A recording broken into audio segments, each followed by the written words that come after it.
Hello po, ito na po yung kasagutan doon sa Q&A na pinost ko po nung mga nakaraang araw. Na nilagay ko doon yung Ask Me Anything.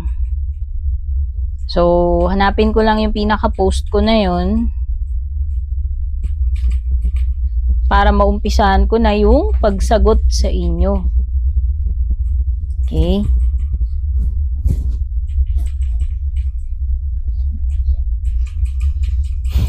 Wait lang, scrolling.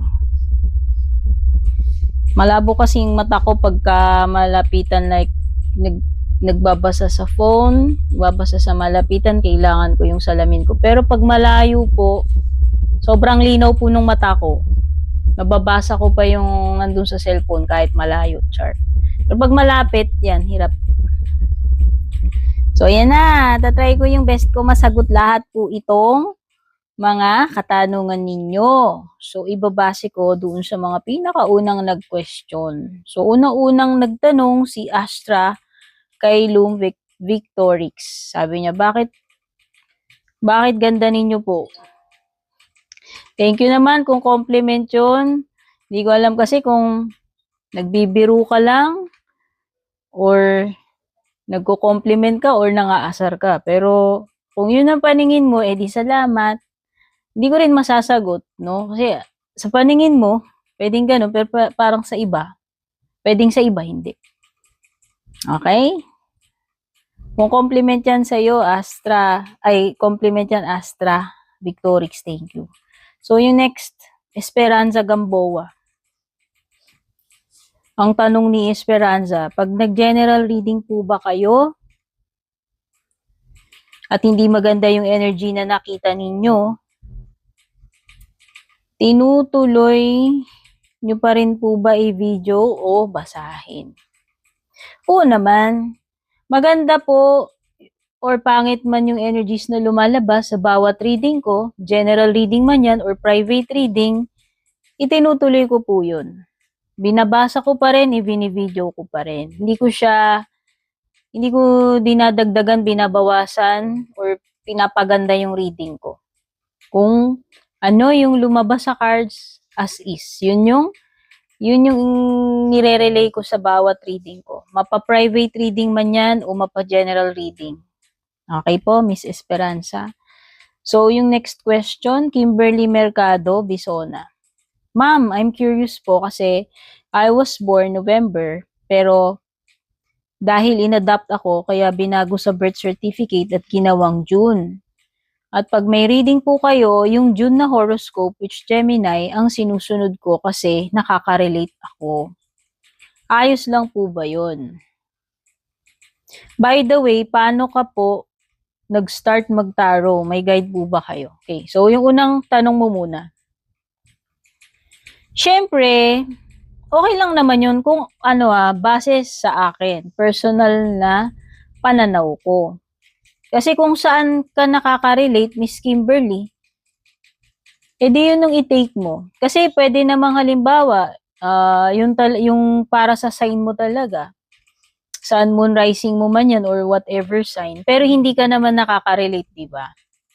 Para sa akin kasi, sa personal opinion ko, wala namang specific rule na kailangan yung para sa birth sign mo lang yung reading na panonoorin mo, no?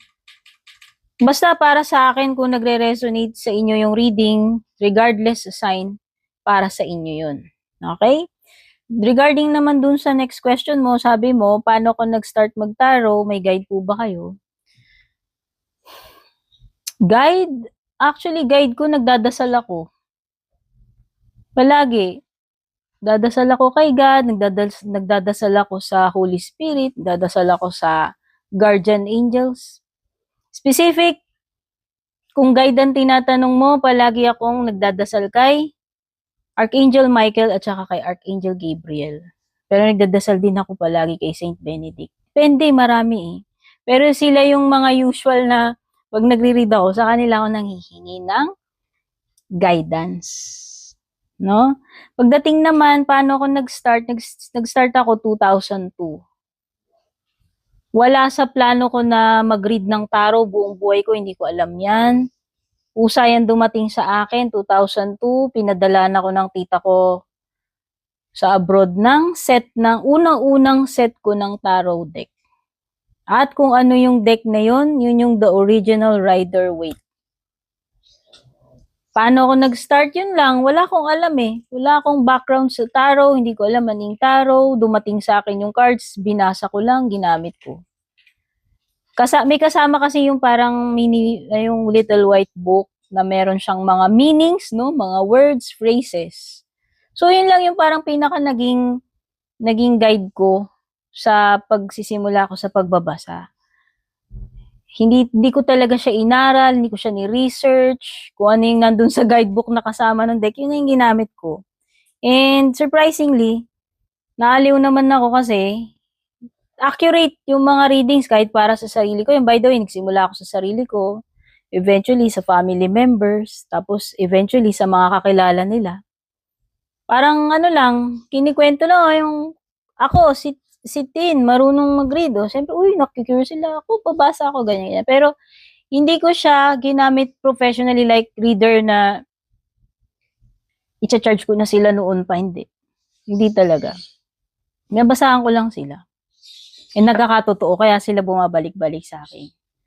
So, yun. Next naman, lipat na tayo kay Josephine Biding Bartolome.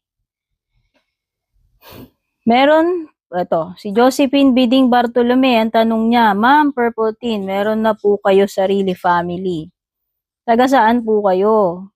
Paano niyo po natuklasan yung gift sa pagbasa ng tarot card? Okay. First of all, yes, may family na po ako. May asawa na po ako.